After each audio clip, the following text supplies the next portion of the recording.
Chapter 10. Speak, Yohanan. Yohanan, in a deep trance of reflection, suddenly came to a halt after days of wandering through the desert. Why is the ground rumbling? He inspected the area but didn't see anything that resembled a stampede of animals or a landslide of some sort. He caught his breath. An earthquake! That old man on the camel never said anything about earthquakes out here. There was nowhere to run, and he was trapped like a hunted animal with no escape.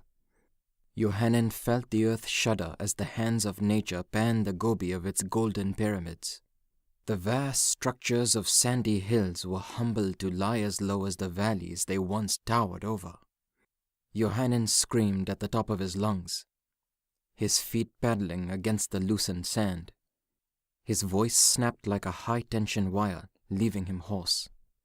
He fell down so many times that he decided to stay on the ground, but that felt even worse. He had been through storms and disasters many times before, but he hadn't realized how much comfort it brought to hear other people screaming. A comfort he now understood he had taken for granted. The tremor released its firm clutch on the land. Yohanan's body was weakened from fear. He was still trying to catch his breath.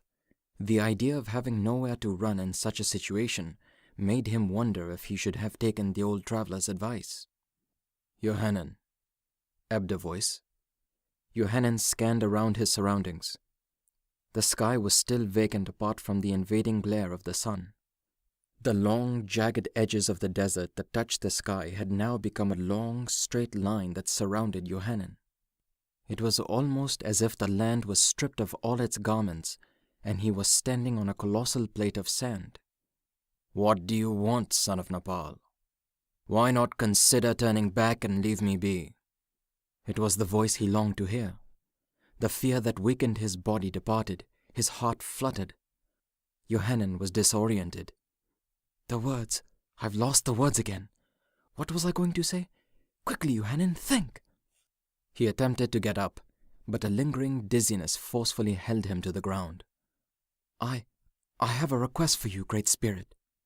A request? Bellowed the Great Spirit. The dense, chilled presence of the Spirit began to thin.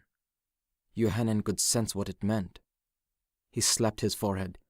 No, please don't do this. Don't do this again. The least you could do is listen to me. Yohanan was exhausted. The Spirit was very stubborn and unwilling. How can I get him to see my plight? What will it take? Any normal man in his right mind would have given up by now, but not Yohanan.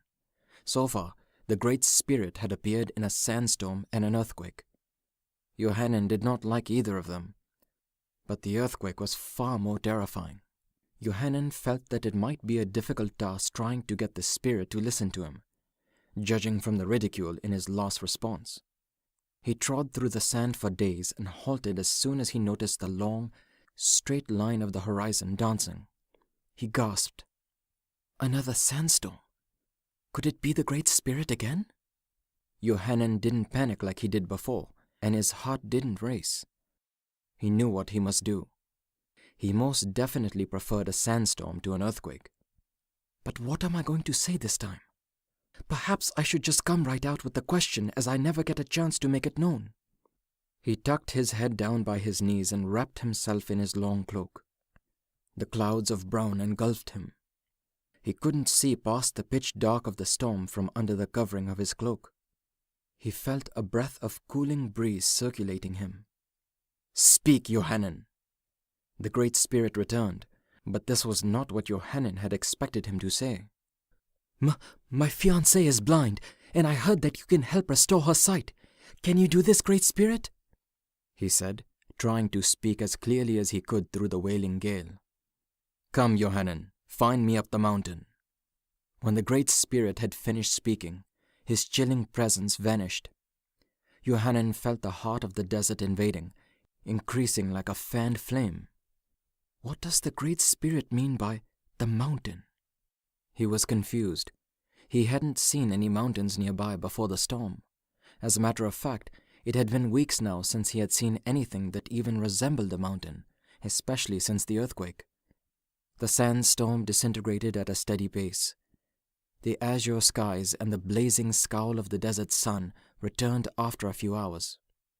When the flying sand had settled and the desert became a little more visible, he noticed, to his astonishment, a colossal mountain less than half a day's walk ahead of him.